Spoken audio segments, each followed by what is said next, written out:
इस आप नतीजे एक जनप्रतिनिधि हैं और आपके ऊपर चार्ज गैंगस्टर का लग जाता है। तो देखिए, बहुत सारे लोग ये नहीं समझ पाते। यही हमारे देश का असली लोकतंत्र है। किसी के विरुद्ध भी कोई आरोप लगाया जा सकता है। जब आरोप लगाया जाएगा तो विवेचना के माध्यम से आरोप के समर्थन में क्या साक्ष्य संकलित हुए, उस साक्ष्य के आधार पर चार्जशीट प्रेषित की जाती है। न्याय की क्या उम्मीद है? न्याय पे तो हमारे देश की स्वतंत्र न्यायपालिकाएं ही तो देश के लोकतंत्र को अभी संभाले हुए हैं। तमाम तरह की आशंकाएं और तमाम तरह की चीजें सामने आती हैं, लेकिन आशा की किरण अगर कहीं अभी भी है तो न्यायपालिका में तो अभी भी दिखाई दे रही है। मतलब आप जो भी न्याय, देखिए, लोकतंत्र के तीनों स्तंभ में से एक स्तंभ का मैं भी सदस्य हूं। मैं भी मेंबर ऑफ लेजिस्लेटिव असेंबली की हैसियत से 5 बार जन विश्वास प्राप्त करके उत्तर प्रदेश की विधानसभा का सदस्य रहा हूं और गाजीपुर के लाखों लाख जनता का जन विश्वास हासिल करके 14वीं लोकसभा और अब 17वीं लोकसभा में भी लाख के अधिक अंतरों से चुनाव जीत करके मैं निर्वाचित हूं। तो मेरे नाम का भय है, आतंक है जनता में। इससे बड़ा प्रमाण क्या हो सकता है कि जनता जिसे खुद ही अपना नायक चुन रही है, जनता जिसके ऊपर अपना विश्वास पिछले 40 सालों से, उसके बाद भी अगर कहीं से कोई ऐसा मेरे विरुद्ध है तो हम विश्वास करते हैं कानून में, संविधान में, लोकतंत्र में। हमारे विरुद्ध कोई मामला है तो उसका परीक्षण कोर्ट में हो और परीक्षण के अनुसार जो न्याय के सामने, न्यायालय के सामने जो साक्ष्य है उसके अनुसार न्याय हो। अदालतें बनी हुई हैं, जिस अदालत में ट्रायल हो रहा वो, उसके ऊपर अपील की अदालत, दोनों पक्षों को, अभियोजन पक्ष को और हमारे पक्ष को भी, ये हमारे कानून में, संविधान में ये व्यवस्था है कि जो संतुष्ट नहीं होगा निर्णय से वो ऊपर की अदालत में जाएगा और उसके ऊपर की भी अदालतें हैं। उसी लिए सांसद जी, एक बड़ा वाकया अभी प्रयागराज में हुआ और जो तीनों शूटर थे वो बांदा जेल में ही मिले थे एक दूसरे से, और वहीं पे आपके छोटे भाई विधायक, पूर्व विधायक मुख्तार अंसारी भी है, और आप लोगों ने सरकार से और कोर्ट में भी दी हुई थी अर्जी उनकी जान के खतरे की। तो इस पर क्या टिप्पणी है आपके पूरे शूटआउट? देखिए, किस तरह से देखिए? आप पूछ रहे हैं, आप एक सीनियर और गंभीर पत्रकार हैं। ये एक ऐसा बिंदु है जिस बिंदु पर आपका सवाल तो ठीक है, वो सुर्खियां बटोरेगा, लेकिन कितनी शालीनता है आपके पूछने की भाषा में और कितनी विभत्सता होती है उसको प्रस्तुत करने की भाषा में। शब्द बदल दिए जाते हैं। पूछते ही भड़क गए कि भड़क जाना क्या होता है। ये जोड़ने वाले जो शब्द, किसी तो पहले से नजरिया बनाना कि इसकी पिंटू पे पूछा जाएगा उसको अपने तक, तो उसमें अच्छा है कि इस तरह के विषयों में न बोला जाए, क्योंकि जो हमारे देश की यह जो चौथा स्तंभ कहे जाने वाली यह मीडिया है, ये माने या न माने, इसकी साख को बट्टा लगा है। मतलब क्या, जिस तरह से प्रेजेंट करते हैं आप, मैं कह रहा हूं, आप ही के द्वारा प्रसारित किया जाता है। देश की सर्वोत्तम कानून व्यवस्था उत्तर प्रदेश में है, परिंदा पर नहीं मार सकता। आप ही सारे दुनिया को आमंत्रित करते हैं उत्तर प्रदेश यहां पिन ड्रॉप है, सब आए निवेश करे, सारी दुनिया को, सारे देश को आप आमंत्रित करते हैं निवेशकों को, शांति ही शांति है। और ये कैसी शांति है? एक तरफ जहां प्रातःकाल व्यवस्था है, भगवान शिव की पूजा के लिए भी ओम नमः शिवाय और ओम शांति, वहां आप अपना जो व्यवहार है उसको देखिए, किसी घटना को किस तरह आप प्रस्तुत कर रहे हैं। क्या आप ओम शांति का जो श्लोक उच्चारण कर रहे हैं, कितना उसमें ठीक उसका उल्टा विरोधाभास है? कहां है शांति? सारी दुनिया आए निवेश करे, क्या है वो माहौल उत्तर प्रदेश में? क्या यही वो देश की सबसे सर्वोत्तम और उत्तम कानून व्यवस्था है? अगर है तो आप बाजा बजाओ, देश की जनता इस व्यवस्था चलाने वालों का 2024 में बाजा बजा देगी। मैं आपसे बता रहा हूं कि षड्यंत्र तो हो रहे हैं, अब हुए हैं, अब होते रहेंगे, लेकिन ईमान इस बात का है कि मारने वाले से बढ़कर है बचाने वाला। और दिन जब तय हो जाएगा तो घटनाक्रम सपने में भी किसी ने न सोचा रहा हो, घट गया। अनहोनी है जो घटना हुई उनके साथ, लेकिन अगर इसकी निष्पक्ष जांच होगी तो आप भी हो, मैं भी हूं, ये सारी स्क्रिप्ट सब पहले से तैयार थी। इतने शानदार वो वेपन जो मिले, और वो 3 ही मारे हैं। हमें तो कोई बता रहा था कि 5 लोग शूट किए, 3 के लिए ये भूमिका थी, जैसे सबके काम बांटे गए थे, उनमें 3 के लिए ये भूमिका थी। उनका ये रोल था कि तुम लोग जल्दी जल्दी जय श्री राम का नारा भी लगाना और सिलेंडर भी करना, और जब वो गिरे पड़े हों मरणासन्न स्थिति में, तो दौड़ दौड़ के उनके ऊपर भी फायर भी करना, ताकि जल्दी जल्दी फिल्म भी बना के दिखाया जाएगा यही तीनों हैं, यही तीनों। और एक के सिपाही 2 आदमी को अखबारी में ऐसे पकड़े जैसे कबड्डी का मैच खेल रहा हो। तो ये अभी जो असली उसमें जो शूट करने वाले थे, ये तो तीनों थे ही, इसके अलावा भी थे। ये जांच का विषय है कि उस समय, उस दिन किसके जिम्मे कानून व्यवस्था थी।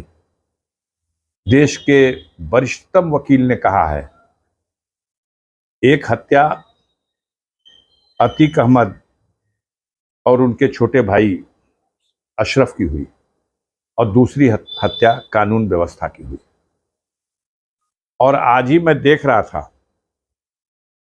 इस पर भी किसी दार्शनिक ने आज ही कहा है कि वो जो जनाजा था वो अतीक अशरफ का जनाजा ही नहीं था, वो हमारे देश की कानून व्यवस्था का जनाजा था।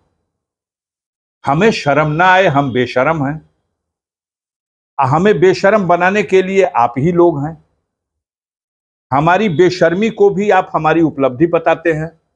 अरे साहब, आप तो बाप रे बाप, इसी तरह बाजा और गाजा बजता था रावण के अहंकार का भी, कंस के अहंकार का भी। इसी तरह का जब भी सत्ता की ताकत पर इस तरह की घटना को कोई न्याय कहता है, तो कहीं ना कहीं ऊपर सबका भी मालिक बैठा हुआ है, हर हुकूमत का हाकिम भी बैठा है। यह राजनीतिक व्यक्ति से आप पूछ रहे हैं तो बयान किसका आएगा? किसी का बयान नहीं आ रहा। आप जाके पूछते हो प्रोफेसर राम गोपाल यादव से, आप जाके पूछते हो माननीय अखिलेश सिंह यादव से, आप जाके पूछते हो जिससे आप पूछना चाहते हो। नहीं, लोगों ने सुरेश खन्ना से पूछा, गिरिराज सिंह से भी पूछा, बहुत सारे सब लोगों से पूछा, सब लोग बोल रहे हैं, सब बोल रहे हैं अपनी विफलता को, किसी की विफलता को आप उपलब्धि बता दो। आप ही तो आंकलन कर रहे हो कि इसका फायदा मिलेगा कि नहीं। मरवाओ, अगर फायदा मिल रहा मरवाने से, फायदा मिल रहा लोगों के घर गिराने से, अब तो पता 24 में लगेगा। इसका राजनीतिक लाभ आगामी लोकसभा में मिलने वाला है किसको? अब इसका आपको लगता है कि राजनीतिक लाभ नहीं, मानवता को शर्मसार कर देने वाली घटनाओं का राजनीतिक लाभ न लेना है और न उस पर हमें चर्चा करना है। इसकी राजनीतिक लाभ के लिए नहीं कर रहे हैं। या तो हम कहें कि हम व्यवस्था बनाने में अक्षम हैं। मेरा मकसद किसी को गाली बकना नहीं है, लेकिन जिसको आप एक अच्छी चीज के रूप में प्रस्तुत कर रहे हो, बच्चों के सामने, महिलाओं के सामने जो दृश्य आप टीवी में परोस रहे हो, एक अनजाना सा तनाव, एक अनजाना सा वातावरण में टेंशन, खौफ, ये किसके लिए पैदा कर रहे हो? अपने देश के लोगों में तनाव पैदा करना, ये किस सब समाज ने? लेकिन आपको, आपका चैनल कहिएगा इसी में चल रहा। आप जब तक हेडिंग नहीं लगाएंगे कि अगला नंबर मुख्तार का। मैंने कल एक पत्रकार बंधु से कहा था, ये बात आपने हमसे पूछी धमकाने के लिए, या ये बात आपने पूछी कि किसी की कॉन्स्पिरेसी में आप सम्मिलित हैं इसलिए आपको पता है, या ये बात आपने हमसे कही इसलिए कि अमुक व्यक्ति ने हमको ऐसा करने के लिए बताया है? तो आप बताइए। ना नहीं नहीं, हम कुछ नहीं ऐसा। तो ऐसा नहीं तो ऐसा सवाल क्यों? अब उस कहानी पुरानी और चली तो जल्दी से मुख्तार का नाम जोड़ दिया जाए और थोड़ी आगे बढ़ेगी। 15 तारीख की स्क्रिप्ट पहले से लिखी हुई थी, दिन की घटनाक्रम क्या होगा और रात का घटनाक्रम क्या होगा। 5 जिले की फोर्स गाजीपुर में बुलाई गई थी जिस दिन आपका फैसला आना जी, और दिल्ली के मीडिया के लोग आए थे, मेरा इंटरव्यू लेके गए। पटना आ गया था, लखनऊ आ गए थे, बनारस से आ गए थे। आप गाजीपुर के प्रेस के लोग हो, आपकी संख्या 10-20 रही होगी, लेकिन वो 50-100 थे। हम तो हर तारीख पे जाते हैं। मैं तो सड़क छाप आदमी हूँ, एक गाड़ी लेके चला जाता हूँ, 4 लोग बैठते हैं बस। कोई बता रहा था कि आप जो है वो अपने सामान लेकर आए थे गाड़ी में, कि आपको शायद अब फैसला जब सुनने जाता है तो आदमी जिस तरह की परिस्थितियां उत्पन्न होंगी उसके लिए तैयार होके जाना कोई बुरी बात नहीं है, लेकिन कम से कम इस पे तो संतोष कीजिए कि मेरे जैसा आदमी है जो न्यायपालिका में आरोप का विचारण हो और निर्णय का स्वीकार हो। पसंद नहीं आए तो भी उसकी आलोचना नहीं करूंगा, उसकी अपील करूंगा। पूर्वांचल की सियासत में अफजाल अंसारी एक बड़े नाम। अब आप कहाँ चल रहे हैं इस पे? मैं आपसे एक छोटी सी चीज ये पूछना चाहूंगा कि आगामी लोकसभा में आप क्या देख रहे हैं कि अगली सरकार किसकी आने वाली है, क्या होने वाला है? बहुत अच्छा प्रश्न है आपका। मूल मुद्दे पे आप आए। मैं आपसे ये कहना चाहता हूं कि उत्तर प्रदेश की बात अगस्त में करूंगा, क्योंकि उत्तर प्रदेश में 2024 के चुनाव की असली पटकथा किस तरह से सेना बनेगी ये अगस्त में तय होगा। अगस्त से पहले देखते रहिए, जो दृश्य दिखाई दे रहा है उसमें कुछ असली भी है और कुछ नकली भी है। लेकिन बाकी देश के ज्यादातर हिस्सों में 5 प्रदेशों में तो चुनाव चल रहे हैं। अभी कुछ प्रदेशों में चुनाव हुए। हिमाचल प्रदेश में, जहां भारतीय जनता पार्टी नारा देती है कि हिंदुस्तान से कांग्रेस विहीन भारत बना देंगे। विडंबना यह है कि भारतीय जनता पार्टी की जमी सरकार, ये नड्डा साहब वही के हैं जो राष्ट्रीय अध्यक्ष हैं, गाजीपुर आए थे, ये हिमाचल प्रदेश के ही हैं और अपना प्रदेश नहीं बचा सके। ये देश में नारा दे रहे हैं कांग्रेस मुक्त भारत, लेकिन हिमाचल में वो नारा दे दिए सब कि भाजपा मुक्त हिमाचल, और हिमाचल में उनकी सरकार बन गई। 4 में चारों एमपी इनके थे, अब शायद बोहनी भी ना हो इनकी। कर्नाटक में चुनाव चल रहा, आपने ही सी वोटर का सर्वे पेश किया है, देख लीजिए उठा करके। कांग्रेस पार्टी अपने दम पर 128-130 सीट जीत रही, जेडीएस अलग से 20 से 30 सीट जीत रही, और भारतीय जनता पार्टी के औकात 62 से लेके और 75 के बीच आपके सर्वे में। असलियत तो इससे भयंकर है। वो कर्नाटक जहां 28 सीटें हैं लोकसभा की, जिसमें 26 सीट अकेले मोदी जी के कैंप में थी, उसी तरह की परिस्थितियां राजस्थान में हैं। 25 सीटें पार्लियामेंट की हैं वहां, इस साल चुनाव हो रहा। 25 में 25 भाजपा की थी। आगे बढ़िए, मध्य प्रदेश 29 सीट है, 29 में 28 सीटें भाजपा के पास थी 2019 में। छत्तीसगढ़ में, झारखंड में, जहां जहां चुनाव रहा सारी सीटें इनके पास थी। अब क्या होने जा रहा? अब इन 5 राज्यों में जहां चुनाव चल रहा है, जहां इनके पास 97 लोकसभा की सीटें थी, अब 27 लोकसभा की सीट भी नहीं आएगी। क्या लगता है 200 के अंदर सिमट जाएंगे? अब मुझे लगता है कि 60 सीटों का तो घाटा अभी इन 5 राज्यों में जहां चुनाव होगा इसमें हो जाएगा। इसके बाद बड़े राज्य बचे हुए हैं। महाराष्ट्र है, 48 में 42 सीटें इनके पास थी, और आज की स्थिति में डबल फिगर पहुंचना मुश्किल है। अगर गडकरी साहब के लिए कोई दरिया दिली दिखा दिया अपने अहंकार में भाजपा नेतृत्व के लोगों ने, तो 5 सीट भी जीतना इनको महाराष्ट्र में मुश्किल हो जाएगा। वही परिस्थितियां बंगाल की हैं। 18 सीटें इनके पास थी, 2 सीटों में सिमट जाना है। बिहार में 40 सीटों में 39 इनके पास थी। जो हालात बिहार के दिखाई दे रहे हैं, जिस तरह प्लेटफॉर्म बना है, अंडर 5 स्कोर हो जाए। उत्तर प्रदेश में क्या लगता है? उत्तर प्रदेश में अभी तो हम कहते हैं 80 सीट है, 81 सीट भाजपा के खाते में लिख दीजिए। इससे ज्यादा तो नहीं, 66 तो पहले ही मिली हुई है, इस बार 81 लिख दीजिए। लेकिन कहां का घाटा पूरा करेंगे यूपी से?